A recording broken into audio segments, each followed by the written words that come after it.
Welcome to Suman TV. నేను మీ శ్రీమా. మనమైతే ఇప్పుడు విజయనగరం జిల్లా చీపురుపల్లిలోని శ్రీ ఉమా రామలింగేశ్వర స్వామివారి టెంపుల్ అయితే ఉన్నాము.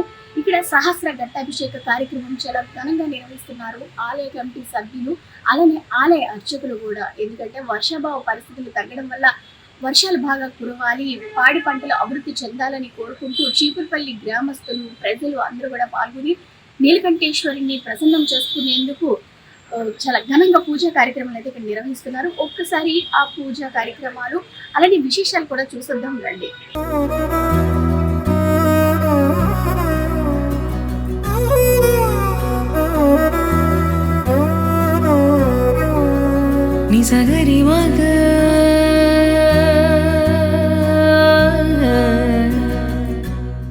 ఓం నమః శివాయ.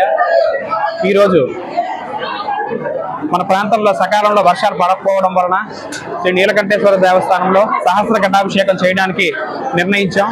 అలాగే మానవీయ స్వచ్ఛంద సేవా సంస్థ ఆధ్వర్యంలో అర్చక పురోహితులు, వైశ్యభర్త సంఘ సభ్యులు అందరూ కూడా సమస్త దేవరాశులు కూడా సుఖ సంతోషాలతో జీవించాలని చెప్పి ఉద్దేశంతో ఈరోజు సహస్ర ఘటాభిషేకాన్ని నిర్వహించారు.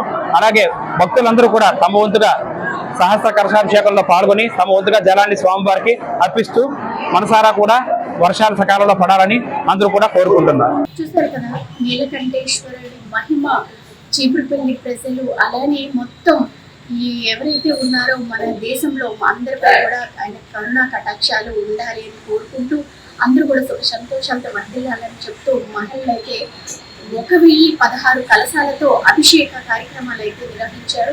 ఎంతో ఘనంగా అన్నమాట. అంటే ఒక్క చీపురుపల్లి ప్రజలే కాదు, ఎక్కడెక్కడున్న ప్రజలందరూ కూడా సుఖ సంతోషాలతో ఆయుర ఆరోగ్యాలతో ఉండాలంటూ వేడుకుంటూ మహాసహస్ర అభిషేకాలు అయితే చేయడం నిజంగా అభినందనీయమని చెప్పొచ్చు. ఇంతటి మహాభాగ్యం మనకి కూడా అంటే కలగడం 2 కళ్ళు సరిపోవు అని అయితే చెప్పొచ్చు.